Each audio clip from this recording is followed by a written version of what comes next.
Hola, ¿cómo están? Bienvenidos a una nueva visión semanal de los mercados internacionales en donde estaremos hablando del comportamiento de las bolsas, qué podemos esperar y preguntas y respuestas. Pero antes tenemos un nuevo lanzamiento de curso, Impuestos desde cero, y todavía en esta semana de lanzamiento está con un 40% de descuento, así que aprovechen. Solamente 22.900 pesos ya, un profesor de la casa, Mauricio González, un muy buen curso para todos los que se quieren iniciar entendiendo este mundo de los impuestos. Abajo el link en la descripción. Tuvimos una semana muy negativa para los mercados a nivel global. El Dow Jones cae un 3,2%, el S&P 500 un 4,5% y el Nasdaq un 6,4%. Y todo esto a raíz de las cifras que se conocieron la semana pasada en Estados Unidos, que hablan de esta desaceleración y por lo tanto entra el temor de lo que podría pasar de cara al futuro con las utilidades de la empresa. ¿Cuál es la razón de la caída en bolsa cuando viene una desaceleración económica? Es que evidentemente el consumo se frena y por lo tanto las empresas ganan menos utilidades y por lo tanto sus precios caen. Así que eso es lo que hemos visto en lo más reciente. Evidentemente estas malas cifras económicas están también reforzando la idea de que van a venir las bajas de tasa. Eso ha sido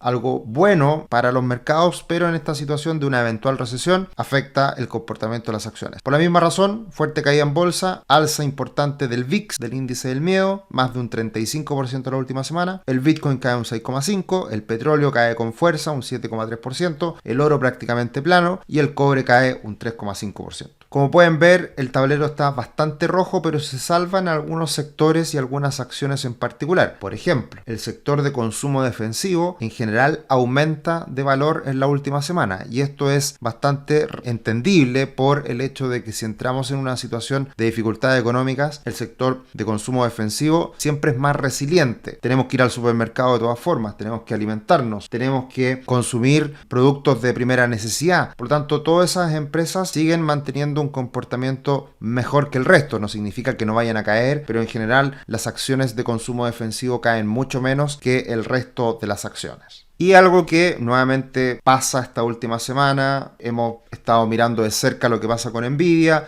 y acá viene este pinchazo de la burbuja de Nvidia. Algunos dicen que ese sería uno de los factores que podría también hacer caer al mercado y pudimos ver en la última semana una caída de 400 billions del valor de Nvidia. Esto es una locura, lo que valen muchas empresas grandes de Estados Unidos. Por lo tanto, lo que hemos visto en Nvidia es una enorme volatilidad y eso lo muestra también este gráfico en donde la volatilidad de Nvidia respecto a otras acciones como Apple o Microsoft es considerablemente mayor. La semana pasada hacía algunos cálculos con algunos indicadores y la volatilidad media de Nvidia diariamente era mayor incluso que el Bitcoin. Por lo tanto, ya el Bitcoin es bastante volátil y Nvidia estaba teniendo una volatilidad mayor de forma diaria que incluso el Bitcoin. Así que eso da cuenta de que esta es una situación no muy amigable para los mercados, porque cuando tenemos tanta volatilidad es algo que genera dudas del real valor y también es un factor de incertidumbre mayor, adicional, porque evidentemente estas caídas pueden ser muy agresivas para el conjunto del mercado, que es lo que hemos visto en la última semana. Y respecto a las noticias económicas, lo que hablábamos hace un ratito atrás, en general malas cifras económicas en el sector de empleo principalmente. Pudimos ver cómo estos jolts de ofertas de trabajo que se está mirando con mucha detención en las últimas semanas volvió a caer con mucha fuerza. Y por otro lado tuvimos todos los indicadores que de cierta manera tratan de anticipar el dato final de empleo y ese dato final de empleo salió menor de lo esperado y además la cifra del mes pasado se corrigió a la baja en cuanto a la creación de empleo. La tasa de desempleo no aumentó, se mantuvo en el 4,2%, pero de todas formas todas estas señales apuntan a que debería seguir aumentando esta tasa de desempleo. Y los ICM, el de manufacturas quedó levemente por debajo de lo esperado y el de servicios quedó levemente por sobre lo esperado. Así que ahí no tuvimos grandes noticias, grandes novedades, pero el empleo sigue siendo un factor determinante en las señales de desaceleración que estamos viendo hoy día en la economía norteamericana. Y respecto a la disminución de tasas que veremos la próxima semana en Estados Unidos, vemos que ya se empieza a afianzar, a confirmar de cierta manera la posibilidad de una baja de 25 puntos base. Eso tiene hoy día un 70% de probabilidad respecto al 30% de una baja de 50 puntos. Lo que sí cambió es que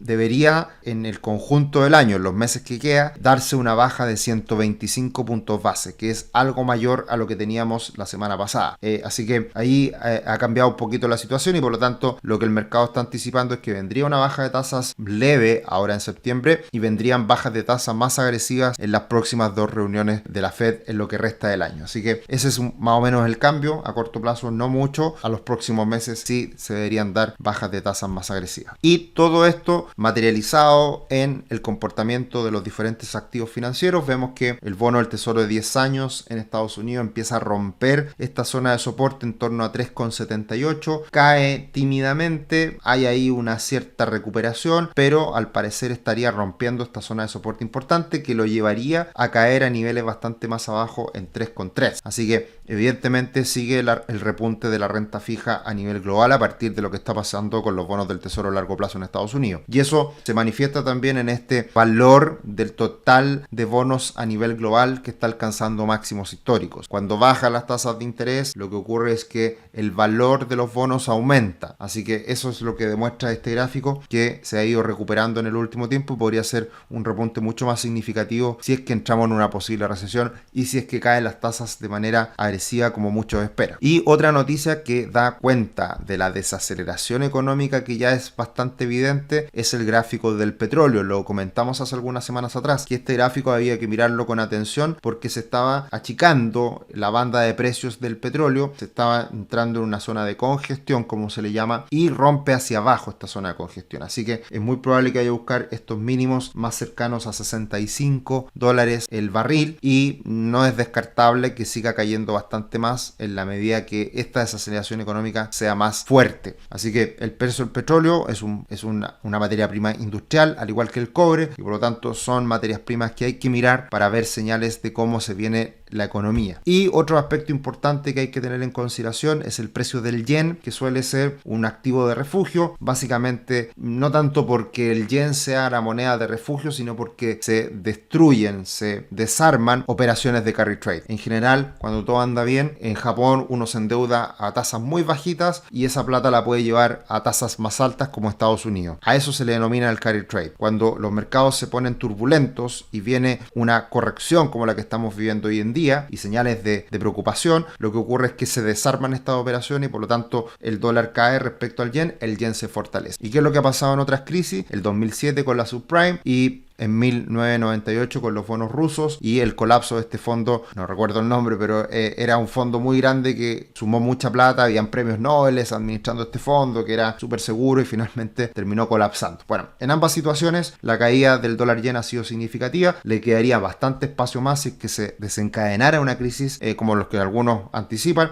así que también hay que mirar muy de cerca el dólar yen. De hecho, el dólar yen en este minuto ya se rompe hace algunas semanas atrás una tendencia alcista bastante marcada por mucho tiempo y ahora hay un soporte muy importante en la zona de 142 puntos, un poquito más abajo. Así que si cae bajo los 142 debería venir una corrección bastante fuerte y eso sería una señal de preocupación respecto a lo que podría pasar en los mercados. Y el Standard & Poor's 500 no pudo con los máximos históricos, queda ahí a medio camino, ahora corrige del último impulso un 50% Fibonacci, podría caer otro poco más, así que entramos en esta fase de lateralización que hay que ponerle mucho ojo porque es bastante amplia, por arriba los 5007 y fracción, por abajo los 5100 y fracción, una banda bastante amplia que en principio debería ser el rango a observar en los próximos días. Estamos en flash sale, así que aprovechen también todos los cursos que están hasta con un 40% de descuento y todos los pueden ver en el link de la descripción, así que busquen ahí algún curso que quieran comprar, están todos con precio rebajado. ¿Qué esperamos para la semana que viene? Muy importante, día miércoles, la inflación en Estados Unidos, el dato probablemente más relevante del último tiempo porque es previo a la decisión de tasas de la Fed. Y lo que podemos anticipar es que va a volver a caer la tasa de los últimos 12 meses a un 2,6%,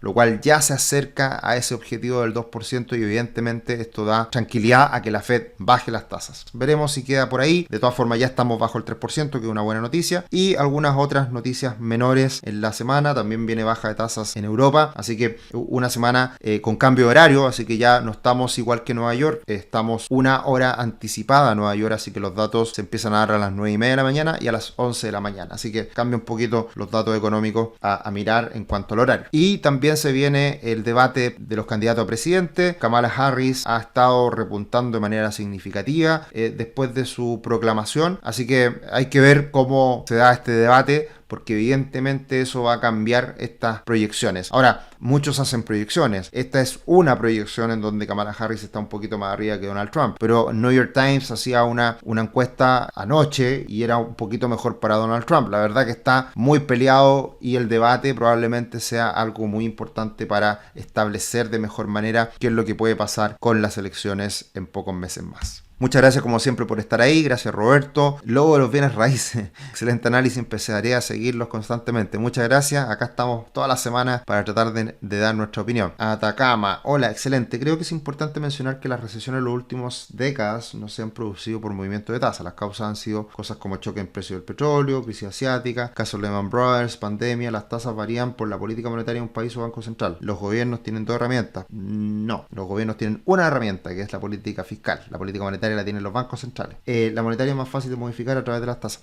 Cuidado con lo que uno pueda entender de estas crisis. Es difícil establecer el huevo o la gallina, pero claro, la pandemia evidentemente fue algo absolutamente difícil de controlar, pasó cero previsión y se generó una recesión. Ahora, la crisis subprime y la crisis o la recesión de las .com se da en entornos que generalmente la economía anda bien, la economía crece, se genera inflación y las tasas tienen que subir. Ahora, en la pandemia pasó lo mismo. Se generaron estímulos, la inflación subió y se tuvieron que subir las tasas. Y esas alzas de tasas lo que generan es un enfriamiento y eventualmente una recesión. Entonces, están muy de la mano ambas condiciones de una crisis. Y la velocidad y la celeridad con que se da depende mucho de cada una de ellas. Pero está por verse, así que esta es una noticia en desarrollo, parte de la serie, un capítulo más y veremos qué ocurre. El año 2022, muchos esperaban una recesión, nosotros no. Se dio una caída importante en la bolsa, nosotros nos mantuvimos bastante tranquilos. Ahora sí estamos más preocupados y ahora sí creemos que esa recesión está a la vuelta de la esquina y podría darse hacia fin de este año, inicio del próximo. Lo que no se sabe es la magnitud. Hasta ahora creemos que debería ser una recesión más moderada, muy diferente a la crisis, por ejemplo, subprime. Pero está por verse y estaremos atentos semana a semana acá comentando lo que ocurre con los mercados financieros y tratando de entregar información de valor que les sirva para su toma de decisión. Un abrazo, que estén muy bien, nos encontramos en otro video. Chao, chao.